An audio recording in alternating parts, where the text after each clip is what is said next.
Hello everyone, welcome to good earnings Telugu. ఈ రోజు మనం మాట్లాడుకునే స్టాక్ గ్లోబల్ స్పిరిట్. ఈ స్టాక్ చూస్తే కోవిడ్ తర్వాత ఆల్మోస్ట్ 2021 నుంచి బాగా పెరిగి ఆల్మోస్ట్ 300 దగ్గర నుంచి 1700 దాకా పెరిగి అండ్ న్యూస్ లో ఎప్పుడు చూస్తే ఆ టైంలో గ్లోబల్ స్పిరిట్స్ గురించే మాట్లాడే వాళ్ళు. ఇప్పుడు ఈ షేర్ గురించి చాలా హైప్ ఉండేది. మల్టీ బ్యాగర్ అని ఇలా అని యూట్యూబ్స్ లో కానీ ఎక్కడ చూసిన న్యూస్ లో చాలా మంది నోటి వెంట ఈ స్టాక్ అయితే ఎప్పుడు రన్ అవుతూనే ఉంది. ఆ 1 year లో ఆ స్టాక్ కూడా అంత భయంకరంగా పెరిగింది. దాని తర్వాత లాస్ట్ 6 months గా చూస్తే 1700 నుంచి ఇప్పుడు ఆల్మోస్ట్ 700 లెవెల్స్ లో పడిపోయి భారీగా స్టాక్ మార్కెట్ ఇన్వెస్టర్స్ కి నష్టం చూపించింది. ఇప్పుడు ప్రెసెంట్ అయితే అసలు ఆ స్టాక్ గురించి న్యూస్ అనేదే లేదు, అసలు ఎవరు మాట్లాడుకోవట్లేదు. అసలు స్టాక్ పరిస్థితి ఏంటి? చాలా స్టాక్స్ కోవిడ్ తర్వాత కొన్ని స్మాల్ క్యాప్ స్టాక్స్ కానీ కొన్ని స్టాక్స్ ఫ్లూక్ గా చాలా పెరిగిపోయాయి. దాని తర్వాత చాలా కరెక్ట్ అయ్యాయి.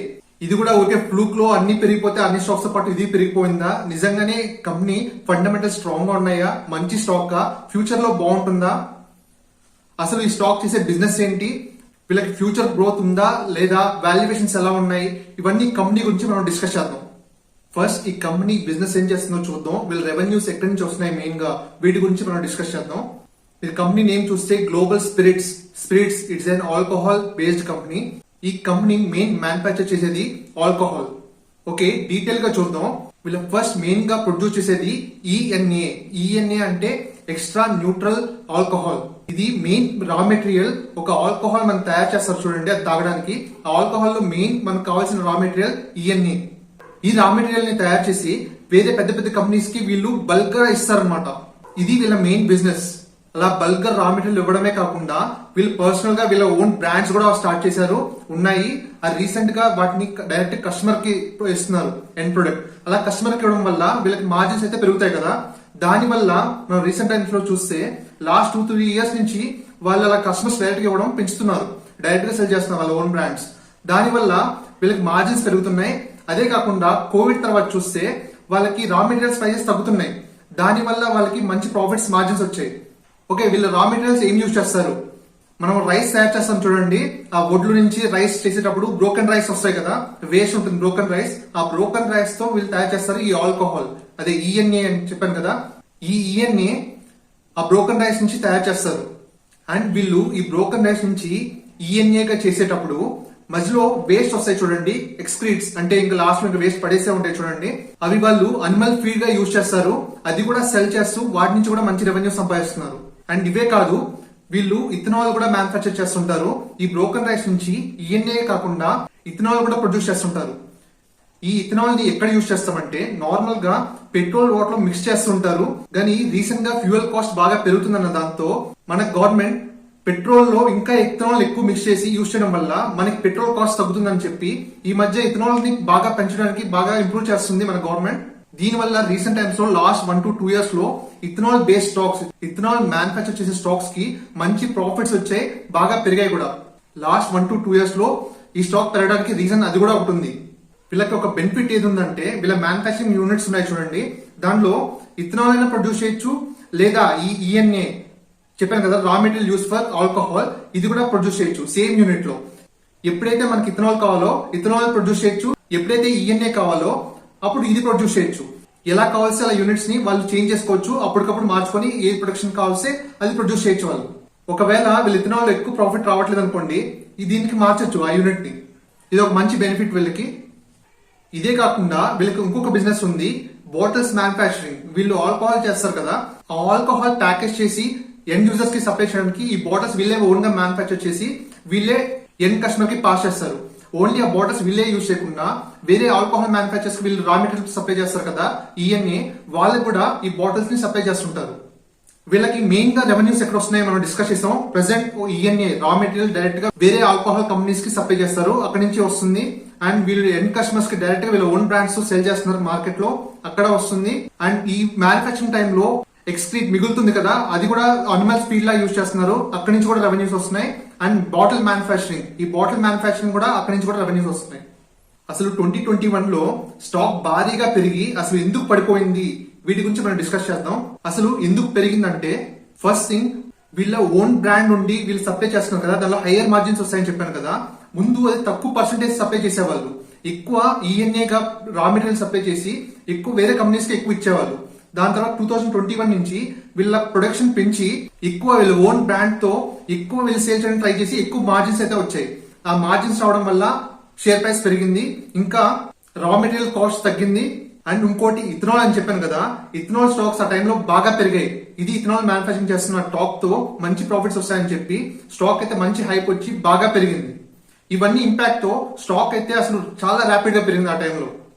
అండ్ ఇప్పుడు షేర్ ప్రైస్ పడిపోవడానికి కారణం ఏంటంటే మెయిన్ థింగ్ రా మెటీరియల్స్ చాలా కాస్ట్ పెరిగిపోయింది. రీసెంట్ 6 months నుంచి చూస్తే వీళ్ళు యూజ్ చేసే రా మెటీరియల్ ఏది బ్రోకెన్ రైస్ కాస్ట్ పెరగడంతో ఇంపాక్ట్ వచ్చింది. అదే కాకుండా వీళ్ళు గ్లాస్ మ్యానుఫాక్చర్ చేస్తారు కదా బాటిల్స్, దానికి యూజ్ చేసేది ఎక్కువ గ్యాస్ యూజ్ చేస్తారంట. ఆ గ్యాస్ కాస్ట్ కూడా భయంకరంగా పెరిగింది. ఈ ఎనర్జీ యూసేజ్ కూడా బాగా పెరిగి వీళ్ళకి మార్జిన్స్ అయితే బాగా తగ్గిపోయాయి. దీనివల్ల షేర్ ప్రైస్ అయితే బాగా ఇంపాక్ట్ వచ్చింది. ఓకే, ఇంతలా పడిపోయింది కదా, స్టాక్ ఇప్పుడు ఇంకా పడుతుందా లేదా ఇంకా ఇప్పుడు షేర్ ప్రైస్ మళ్ళీ పెరుగుతుందా, అసలు స్టాక్ న్యూస్ ఏంటి, వాటి గురించి డిస్కస్ చేద్దాం.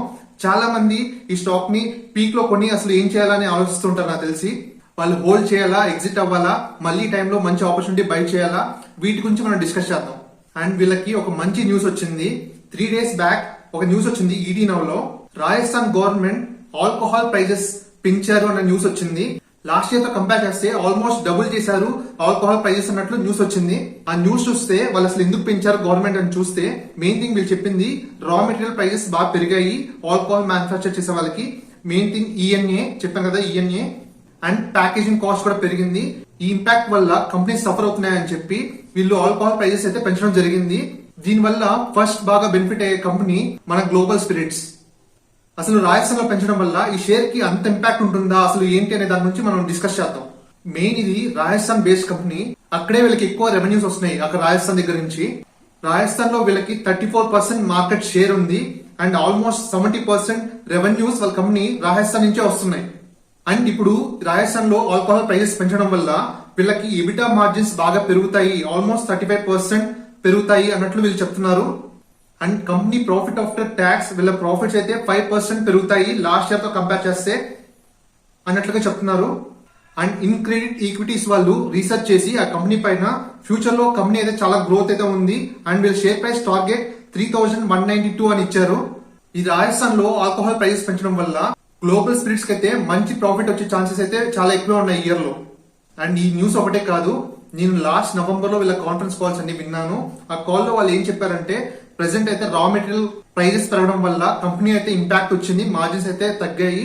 అండ్ డెఫినెట్లీ కంపెనీ అయితే మంచి గ్రోయింగ్ కంపెనీ. కొద్ది రోజుల్లో రా మెటీరియల్ కాస్ట్స్ తగ్గిన తర్వాత మార్జిన్స్ పెరిగి ప్రాఫిట్స్ బాగా పెరుగుతాయి అన్నట్లుగా వాళ్ళు చెప్తున్నారు.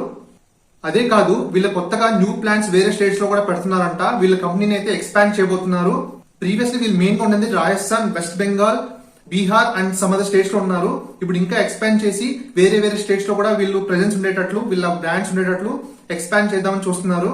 ఈ ఎక్స్పాన్షన్ వల్ల నెక్స్ట్ ఇయర్ లో వీళ్ళ ప్రాఫిట్ గ్రోత్ అయితే బాగా పెరుగుతుంది అన్నట్లు చెప్తున్నారు. ఇవన్నీ ఈ కంపెనీకి మంచి positive points. Okay, company financial చూసి అండ్ వాల్యుయేషన్ చూసి ఈ ప్రైస్ లో మనం కొనొచ్చా లేదా అనేది ఒకసారి చూద్దాం. కంపెనీ మార్కెట్ క్యాప్ 2311 crores, చాలా చిన్న కంపెనీ. అండ్ ROCE 33.8, ROE 27.5 బాగున్నాయి. అండ్ ప్రోస్ చూస్తే company has delivered profit growth 63.2% CAGR over last 5 years. CAGR మనకి చాలా ఫాస్ట్ గ్రో అవుతుంది కంపెనీ. ఓకే, వీళ్ళ రిజల్ట్స్ చూద్దాం. ఫైనాన్షియల్స్ వీళ్ళు చూస్తే సేల్స్ అయితే కన్సిస్టెంట్ గా గ్రోత్ ఉంది. చూడండి లాస్ట్ ఇయర్స్ లో, లాస్ట్ ఇయర్ ప్రెసెంట్ అయితే 1802 ఉంది, దాని ప్రీవియస్ ఇయర్ 1579, దాని ముందు 1224. ఇలా చూస్తే కన్సిస్టెంట్ గా సేల్స్ అయితే బాగా పెరుగుతున్నాయి. మెయిన్ థింగ్ మీరు చూడండి మార్జిన్స్, ఓపీఎం 2020లో మీకు వీళ్ళు 11% ఉంటే 2021 కి 21% మార్జిన్స్ అయితే వచ్చాయి. దానివల్ల షేర్ ప్రైస్ బాగా ఇంపాక్ట్ వచ్చి బాగా గ్రో అయింది. దాని తర్వాత 2022లో కూడా 21% మెయింటైన్ చేసింది. దాని తర్వాత రీసెంట్ ఇయర్ లో చూస్తే 14% పడిపోయింది. మెయిన్ వీళ్ళ మార్జిన్స్ పడిపోవడంతో స్టాక్ అయితే పడిపోయింది. అండ్ నెట్ ప్రాఫిట్ చూస్తే మీరు 2020 తర్వాత చూడండి, 2020 59 crores తర్వాత 144 crores, 2021లో 144 crores బాగా పెరిగింది. అసలు జంప్ అసలు 3 times పెరిగింది. దాని తర్వాత 187 crores బాగా వచ్చింది. దాని తర్వాత రీసెంట్ ఇయర్ లో 138 crores, లాస్ట్ ఇయర్ కన్నా తగ్గింది. ఎందుకంటే మెయిన్ నేను చెప్పాను కదా, రా మెటీరియల్ కాస్ట్ పెరిగింది అండ్ రీసెంట్ ఇయర్స్ లో ఇంకా తగ్గుతుంది రా మెటీరియల్ కాస్ట్. దీనివల్ల డెఫినెట్ గా మార్జిన్స్ అయితే బెటర్ అవుతాయి, తర్వాత ప్రాఫిట్స్ కూడా బాగా పెరుగుతాయి. అండ్ కాన్ఫరెన్స్ కాల్ లో వీళ్ళు ఏం చెప్పారంటే మార్జిన్స్ వీళ్ళు 16 to 18% మార్జిన్స్ అయితే మెయింటైన్ చేస్తామన్నట్లు చెప్పారు వీళ్ళు. అండ్ షేర్ హోల్డింగ్ ప్యాటర్న్ వస్తే ప్రమోటర్స్ చూడండి, ముందు 2021 లో 55.96 ఉన్నది, షేర్ ప్రైస్ బాగా పెరగడంతో సెల్ చేసి 50.91 కి తగ్గించుకున్నారు. దాని తర్వాత మళ్ళీ పడిపోయిన తర్వాత 2022 లో 51.01 1% లైట్ గా కొంచెం మళ్ళీ పెంచారు. అండ్ ఎఫ్ఐ కింద వస్తే మీరు చూడండి, మార్చ్ 2021 లో 0.83 ఉన్నది, తర్వాత సెప్టెంబర్ వచ్చేసరికి 5.38 చాలా పెరిగింది. అసలు 2021 లో షేర్ ఎఫ్ఐఎస్ వాళ్ళు ఎక్కువ ఇన్వెస్ట్ చేశారు ఈ కంపెనీ పైన. దాని తర్వాత షేర్ బాగా పెరిగింది, తర్వాత రాను రాను కొంచెం కంట్రోల్లో ఉన్నారు, మరి కొంచెం లైట్ తగ్గింది.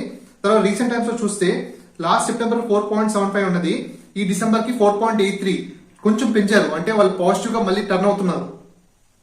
అండ్ డిఐఎస్ చూసినా కూడా లాస్ట్ సెప్టెంబర్ లో 1.68 ఉన్నింది, ఈ డిసెంబర్ లో 2.94 కొంచెం పెరిగింది. కమింగ్ టు కంపెనీ వాల్యుయేషన్స్ చూస్తే మనకి చాలా చీప్ గా ఉంది. కమింగ్ టు వేరే కంపేర్ చేసి చూస్తే peer comparison United Spirits, United Beverages ఇలాంటి కంపెనీస్ అన్ని కంపేర్ చేసి చూస్తే పిఈ 16.69 ఉంది, వేరే అన్ని చూడండి ఎంత ఉన్నాయో 47, 76, 67 ఇలాగా ఎక్కువ ఉన్నాయి పిఈ. ఇది చాలా తక్కువ వాల్యుయేషన్ లో ఉంది. అండ్ పీబీ చూసినా కూడా 2.81 ఉంది, వేరే చూడండి యునైటెడ్ స్పిరిట్స్ 9.83, యునైటెడ్ బెవరేజెస్ 10.64 ఇలాగా ఎక్కువ ఉన్నాయి. ఈ కంపెనీ వాల్యుయేషన్ లో అయితే చాలా చీప్ గా దొరుకుతుంది ప్రెసెంట్ లో. ఓకే, పేర్ కంపారిజన్ లో ఇవన్నీ పెద్ద కంపెనీస్ అనుకున్నా కూడా ఇప్పుడు పక్కన ఉన్న కంపెనీ చూడండి, సులా వినియార్డ్స్, ఇది కూడా చిన్న కంపెనీయే. అండ్ తిలక్ నగర్ ఇండస్ట్రీస్ ఇక్కడ కింద ఉన్నాయి చూడండి, అది కూడా చిన్న కంపెనీయే. ఈ రెండు కంపెనీస్ తో కంపేర్ చేసి చూసినా ఇది వాల్యుయేషన్స్ చాలా చీప్ గా ఉంది. ఓకే, కంపెనీ బిజినెస్ గురించి డిస్కస్ చేసుకున్నాం, వాళ్ళ ఫైనాన్షియల్స్ గురించి డిస్కస్ చేసుకున్నాం, వాల్యుయేషన్స్ గురించి డిస్కస్ చేసుకున్నాం.